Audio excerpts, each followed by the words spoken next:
রাজ্যসভার পদ থেকে ইস্তফা দিচ্ছেন জহর সরকার। সাংসদ পদ ছাড়ার ঘোষণা, আরজিকর কাণ্ডের প্রতিবাদে পদত্যাগের সিদ্ধান্ত, মমতা বন্দ্যোপাধ্যায়কে চিঠি। দুর্নীতির বিরুদ্ধে রাজ্য সরকারের পদক্ষেপ যথাযথ নয়। আরজিকর ইস্যুতে সরাসরি মুখ্যমন্ত্রীর হস্তক্ষেপ প্রয়োজন ছিল, চিঠিতে উল্লেখ বর্ষিয়ান নেতার।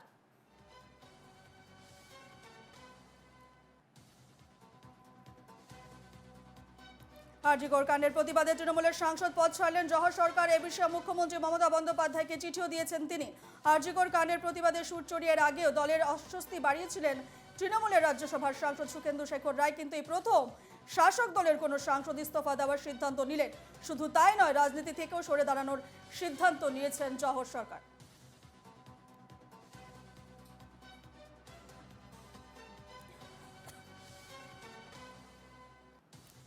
আমরা সরাসরি যাব আমাদের প্রতিনিধি দীপঙ্কর মণ্ডলের কাছে। দীপঙ্কর, রাজ্যসভার পদ থেকে ইস্তফা দিচ্ছেন জহর সরকার, সাংসদ পদ ছাড়ার ঘোষণা করেছেন এবং আরজিকর কাণ্ডের প্রতিবাদী পদত্যাগের সিদ্ধান্ত তার।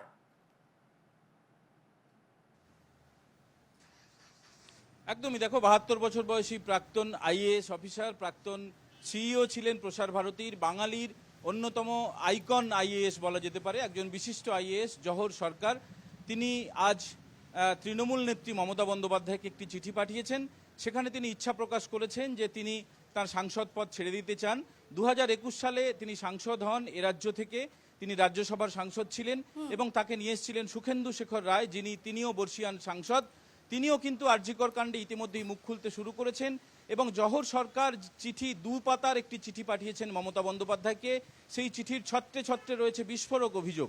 সেখানে যেমন তিনি একদিকে জানিয়েছেন যে 2022 সালে শিক্ষক নিয়োগ কেলেঙ্কারি যে সামনে এসেছিল, প্রাক্তন শিক্ষামন্ত্রী পার্থ চট্টোপাধ্যায় তাকে গ্রেপ্তার করা এবং তার বাড়ি থেকে যে কাঁড়ি কাঁড়ি টাকা উদ্ধার হওয়া, এসব কথাও যেমন একদিকে উল্লেখ রয়েছে, অন্যদিকে জহর সরকার উল্লেখ করেছেন যে পঞ্চায়েত অথবা মিউনিসিপ্যালিটির যারা নেতা বা যারা কাউন্সিলর, এই গোছে যারা রয়েছেন তাদের প্রভূত সম্পত্তি রয়েছে, তাদের দামি দামি গাড়িতে তারা চড়েন এবং সরকারের একটা অংশ দুর্নীতিতে নিমজ্জমান।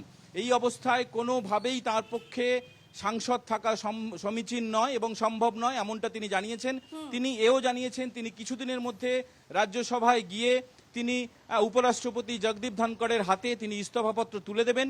তার আগে তিনি মমতা বন্দ্যোপাধ্যায়কে জানিয়ে দিয়েছেন তিনি যেমন সাংসদ পদ ছেড়ে দিচ্ছেন তেমন রাজনীতিও ছেড়ে দিচ্ছেন। অর্থাৎ তিনি তৃণমূলের যে প্রাথমিক সদস্য পদ নিয়েছিলেন 2021 সালে, সেটাও তিনি ছেড়ে দিচ্ছেন। তবে যে কোনো রকম জল্পনা যাতে তৈরি না হয় যে জহর সরকার অন্য কোনো দলে যোগ দেবেন কিনা, সেই প্রশ্নেরও তিনি অবসান ঘটিয়েছেন।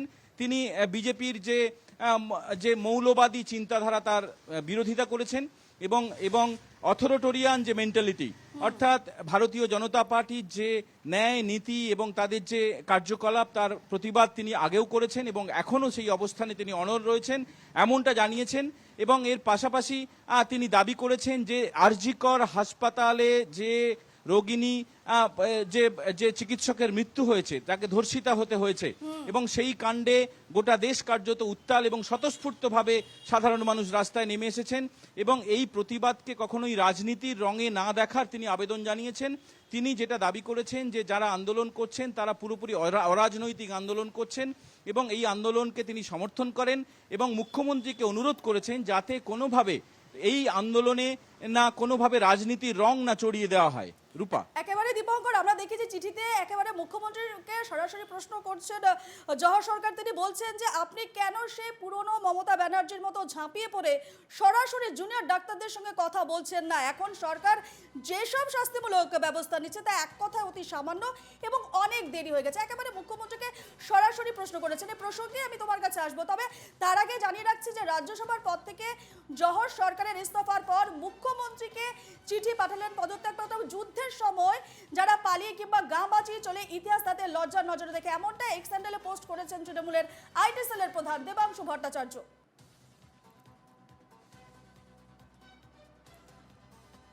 এবং তার ঠিক পরে জহর সরকারের সিদ্ধান্ত ব্যক্তিগত বলে উল্লেখ করেছেন কুণাল ঘোষ। সাংবাদিক সম্মেলন ডেকে জহর সরকারের সিদ্ধান্তকে ব্যক্তিগত বলেছেন কুণাল ঘোষ। দলের উচিত এবার জোরালো পদক্ষেপ করা, মানুষ যাতে বুঝতে পারে শাসক শিবির কোন পদক্ষেপ করছে। মন্তব্য কুণাল ঘোষের। ঠিক কি বলেছেন কুণাল ঘোষ, শোনাবো। কোনো মন্তব্য করব না। জহরদা শিক্ষিত মানুষ, দীর্ঘদিন আমলা, দেশের অন্যতম শীর্ষস্তরের সেরা আমলা জহর সরকার এবং সংবেদনশীল মানুষ, তিনি কোনো একটি সিদ্ধান্ত নিয়েছেন, সেই সিদ্ধান্ত সম্পর্কে কোনো মন্তব্য করব না। শুধু এটুকু বলতে পারি যে উনি যে উদ্বেগগুলি প্রকাশ করেছেন বা ওনার যে কিছু কিছু পর্যবেক্ষণ রয়েছে, তার কিছু বিষয়ের সঙ্গে কোনো রকম দ্বিমত পোষণ করছি না। আবার তার কিছু কিছু বক্তব্যের সঙ্গে, তার কিছু পর্যবেক্ষণের সঙ্গে আমি বা আমার মতো অনেক সৈনিকও সহমত। শুধু তফাৎটা কোথায়, উনি ওনার মতো সিদ্ধান্ত নিয়েছেন, সেটা নেওয়ার পূর্ণ অধিকার ওনার রয়েছে। আমরা সেটা মমতা বন্দ্যোপাধ্যায় বা অভিষেক বন্দ্যোপাধ্যায়ের নেতৃত্বে দলের মধ্যে থেকে আমরা চাই দল এ বিষয়ে এমন কোনো ইতিবাচক ভিজিবল পজিটিভ স্টেপ নিক, যাতে সাধারণ মানুষের যে কিছু প্রশ্ন, কিছু বিরক্তি, কিছু ইস্যু ভিত্তিক ক্ষোভ আছে, সেগুলোকে প্রশমন করা যায়। আমাদের সঙ্গে সরাসরি আছেন দীপঙ্কর মণ্ডল। দীপঙ্কর, তোমাকে যেমনটা আমি বলছিলাম যে মুখ্যমন্ত্রীকে যে চিঠি দিয়েছেন জহর সরকার, সেখানে তিনি প্রশ্ন করেছেন মুখ্যমন্ত্রীকে যে মমতা কেন সেই পুরনো মমতা ব্যানার্জির মতো ঝাঁপিয়ে পড়ে সরাসরি জুনিয়র ডাক্তারদের সঙ্গে তিনি কথা বলছেন না। এখন সরকার যেসব শাস্তিমূলক ব্যবস্থা নিচ্ছে তা এক কথা অতি সামান্য এবং অনেক দেরি হয়ে গেছে। অন্যদিকে কুণাল ঘোষ বললেন যে তার ব্যক্তিগত সিদ্ধান্ত এটা এবং দৃষ্টান্তমূলক ব্যবস্থা নিতে হবে দলকে। একদমই দেখো রূপা, 2011 সালে মমতা বন্দ্যোপাধ্যায় ক্ষমতায় আসার পর থেকে যতগুলো বড় দুর্ঘটনা হয়েছে, সে আমরিকাণ্ডের অগ্নিকাণ্ডই হোক, আর যে কোনো বকটুইতে হোক, অথবা যে কোনো বড় কোনো দুর্ঘটনা, রেল দুর্ঘটনা হতে পারে, পথ দুর্ঘটনা হতে পারে, অগ্নিকাণ্ড হতে পারে, ধর্ষণকাণ্ড হতে পারে, মমতা বন্দ্যোপাধ্যায়কে আমরা দেখেছি তিনি রাস্তায় নেমে এসেছেন এবং তিনি সমস্যাকে সামনে থেকে ফেস করেছেন। এবং এটা কিন্তু এর আগেও হয়েছিল, জুনিয়র চিকিৎসকরা যখন ধর্মঘটের ডাক দিয়েছিলেন, জুনিয়র ডাক্তারদের তিনি নবান্নে ডেকেছিলেন এবং তাদের কার্যত পিঠে হাত দিয়ে তাদের সঙ্গে সহমর্মিতা প্রকাশ করে তিনি আলোচনা করেছেন এবং তারপরে জুনিয়র ডাক্তাররা মুখ্যমন্ত্রী তথা স্বাস্থ্যমন্ত্রীর বক্তব্যের সঙ্গে সহমত পোষণ করে সেই ধর্মঘট তুলে নিয়েছে। কিন্তু আমরা দেখছি গত এক মাস ধরে রাজ্যের সমস্ত মেডিকেল কলেজ হাসপাতালে কর্মবিরতি চলছে এবং সেই কর্মবিরতি শুধুমাত্র মুখে তুলে নেওয়ার একটা অনুরোধ ছাড়া মুখ্যমন্ত্রীকে ঘটনাস্থলে গিয়ে ডাক্তারদের সঙ্গে কথা বলার ছবি কিন্তু এখনো দেখা যায়নি। শুধুমাত্র প্রশাসনিক প্রধান হিসাবে তিনি অনুরোধ করেছেন যে তিনি আন্দোলনের পাশে রয়েছেন, তবে এই আন্দোলন চলার পাশাপাশি কর্মবিরতি উঠে যাক, এমনটা তিনি অনুরোধ করেছেন। এখনো পর্যন্ত কিন্তু জুনিয়র চিকিৎসকদের সঙ্গে তার কোনো রকমের আলোচনা বা বৈঠক হয়নি। এই জায়গাটিকে অ্যাড্রেস করেছেন জহর সরকার, যিনি প্রাক্তন আমলা, প্রাক্তন আইএএস এবং অবশ্যই প্রসার ভারতীর তিনি গুরুত্বপূর্ণ পদে ছিলেন, সিইও ছিলেন। সেই জহর সরকার, যার বয়স এখন 72 বছর, তিনি আক্ষেপ প্রকাশ করেছেন যে পুরনো মুখ্যমন্ত্রীকে তিনি দেখতে পাচ্ছেন না। তিনি গত এক মাস ধরে নজর রাখছিলেন আরজিকর কাণ্ডের উপরে এবং রাস্তায় যেভাবে সাধারণ মানুষ নেমে এসেছেন, কার্যত জন আন্দোলন তৈরি হয়েছে। তার চিঠির ছত্রে ছত্রে সেই সমবেদনা ফুটে উঠেছে আরজিকর কাণ্ডের প্রতি, আরজিকর আন্দোলনের প্রতি তার সমর্থন ফুটে উঠেছে। যেমন করে তৃণমূলের একটা অংশ, বিশেষত সুখেন্দু শেখর রায়ের মতো বর্ষিয়ান একজন সাংসদ যেভাবে সমর্থন করেছেন, একই রকম সমর্থনের কথা উল্লেখ করেছেন জহর সরকার। তবে এই প্রথম তৃণমূলের কোনো নেতা বা তৃণমূলের কোনো সাংসদ, কোনো উঁচু স্তরের কোনো নেতাকে আমরা পদত্যাগ করতে দেখতে পাচ্ছি।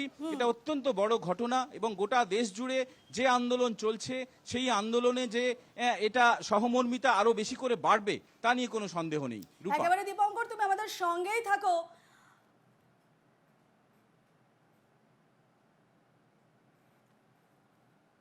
এর আগেও পদত্যাগ করতে চেয়েছেন জহর, কিন্তু ফিরে এসেছেন রাজ্যসভায়। উপরাষ্ট্রপতির কাছে পদত্যাগপত্র পাঠিয়েছেন কিনা তা নিয়ে সংশয় রয়েছে। মন্তব্য শ্রমিক ভট্টাচার্য। ঠিক কি বলেছেন শ্রমিক ভট্টাচার্য, শুনুন। অতীতেও তিনি পদত্যাগ করেছিলেন, আবার চোখের জল মুছে রাজ্যসভায় ফিরে গিয়ে নরেন্দ্র মোদীর বিরোধিতা শুরু করেছিলেন। ক্ষমতার অলিন্দে তিনি একজন নরেন্দ্র মোদীর বড় সমালোচক, এনডিএ সরকারের বিরোধী বলে পরিচিত এবং তারই প্রবল মোদী বিরোধিতার কারণেই মমতা বন্দ্যোপাধ্যায়ের যে বিরোধিতার রাজনীতি তাকে পুষ্ট করতে তিনি তাকে রাজ্যসভার সাংসদ বানিয়েছেন।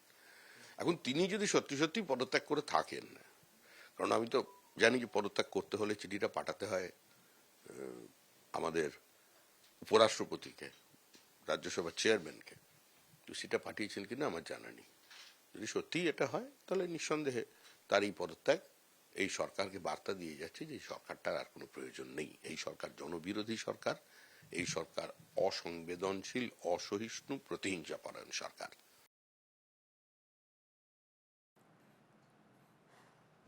এই মুহূর্তে আমাদের আরেকজন প্রতিনিধি রয়েছেন সরাসরি, সৌরজ্যোতি বন্দ্যোপাধ্যায়। সৌরজ্যোতি, শ্রমিক ভট্টাচার্য বলছেন যে এর আগেও পদত্যাগ করতে চেয়েছেন জহর, কিন্তু ফিরে এসেছেন রাজ্যসভায়। উপরাষ্ট্রপতির কাছে পদত্যাগপত্র পাঠিয়েছেন কিনা তা নিয়ে সংশয় রয়েছে, এমনটা মন্তব্য করেছেন শ্রমিক ভট্টাচার্য। সেক্ষেত্রে বিজেপির স্ট্যান্ড পয়েন্টটা কি বোঝাতে চেয়েছেন বিজেপির তরফে?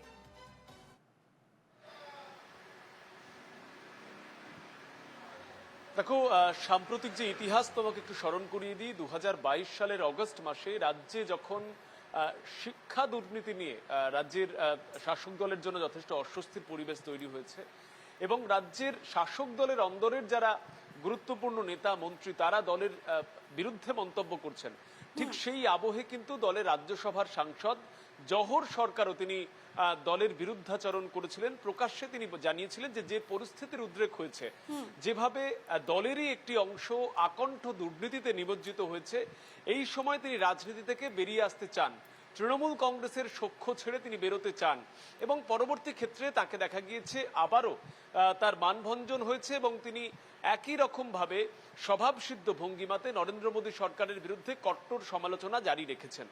আজকে বিজেপির তরফ থেকে বিশেষ করে এই চিঠি প্রকাশ্যে আসবার পর দুটি প্রশ্ন করা হয়েছে। একটি প্রশ্ন, তিনি যেহেতু রাজ্যসভা অর্থাৎ সংসদের উচ্চ কক্ষের একজন সদস্য, স্বাভাবিকভাবেই সংসদ থেকে তিনি যদি অব্যাহতি চান, সদস্য পদ থেকে তিনি যদি অব্যাহতি চান, সেক্ষেত্রে তার ইস্তফা পত্র পৌঁছে দেওয়ার নিয়ম নির্দিষ্ট বয়ান নিয়ে গিয়ে উপরাষ্ট্রপতির হাতে সেই চিঠি পৌঁছে দেওয়া। উপরাষ্ট্রপতি তিনি যেহেতু সংসদের উচ্চকক্ষের অধিনায়ক, তিনি যেহেতু স্পিকার অধ্যক্ষ, তার কাছে সেই চিঠি পৌঁছালে তার ইস্তফা গৃহীত হবে। কিন্তু সেই চিঠি তিনি উপরাষ্ট্রপতিকে না দিয়ে কেন মমতা বন্দ্যোপাধ্যায় দলের চেয়ারপারসনের উদ্দেশ্যে রাখলেন বা দিলেন, সেটা নিয়ে কিন্তু প্রশ্ন তুলছেন বিজেপির মুখপাত্ররা এবং ঠিক তার সঙ্গেই তারা এটাও জানাচ্ছেন যে এই বিষয়টি সাময়িক হতে পারে, তবে যেহেতু আরজি করের ঘটনা এতটাই ঘৃণ্য, এতটাই প্রতিবাদযোগ্য, সেক্ষেত্রে জওহর সরকারের মতো স্ট্রেচারের একজন মানুষ তিনি যদি প্রতিবাদ করেন বা তিনি যদি সত্যি ইচ্ছা প্রকাশ করেন দল থেকে বেরিয়ে আসবার, সেটা কিন্তু ভীষণ রকম রাজনীতির জন্য ইতিবাচক এবং এক প্রকার নিশ্চিত যে মমতা বন্দ্যোপাধ্যায়ের সরকার দীর্ঘদিন ধরে চলবে না। এই বিষয়টি কিন্তু বিজেপির তরফ থেকে রাখা হচ্ছে। সুতরাং একটা বিষয় নিশ্চিত, অতীতে বারবার জওহর সরকার তিনি ইস্তফা দেওয়ার কথা জানিয়েছেন, পরবর্তীতে তাকে দেখা গিয়েছে আবার স্বমহিমায় কেন্দ্রের শাসক দলের বিরুদ্ধে আক্রমণ জারি রাখা। তাদের বক্তব্য যে এই বিষয়টি সেটা যতক্ষণ না তিনি উপরাষ্ট্রপতির হাতে দিচ্ছেন ততক্ষণ পর্যন্ত কিন্তু তাদের পক্ষে বোঝা দুষ্কর যে তিনি আদৌ এই প্রতিবাদে সত্যিই রাজ্যসভার সদস্যপদ ছাড়লেন কিনা। রূপা, একেবারে বেশ, আমাদের সঙ্গে দুজন প্রতিনিধি ছিলেন, দীপঙ্কর মণ্ডল এবং সৌরজ্যোতি বন্দ্যোপাধ্যায়। তোমাদের দুজনকেই আপাতত ধন্যবাদ জানাচ্ছি।